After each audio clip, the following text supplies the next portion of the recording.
So unless your protein is prioritized with abundance, eating more fat is not going to make you leaner. It's probably going to make you gain weight. The next thing is always fueling. Always fueling, feeling like our bodies have to be fueled. We've enabled our bodies to feel like we need to fuel all the time. We forget what hunger really is, especially with activity, like going into a workout. We add more fuel. We try to just add things because we need energy. That's good for endurance athletes. That's good for people that are out maybe running hundreds of miles or ultra marathon training.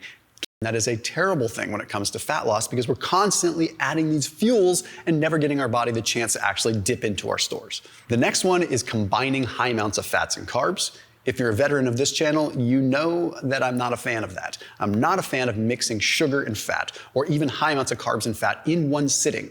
I will have fats and carbs throughout the day, but they're separated. It has to do with insulin dynamics, it has to do with lipolysis, it has to do with hormone-sensitive lipase, and it has to do with some of even Poliquin's old work talking about this. Like, it just doesn't make a lot of sense to spike insulin and have fats come in at the same time. So what I do is I separate eggs, bacon, things like that, proteins and fats together. And then later in the day, I'll do proteins and carbs together with lower fat.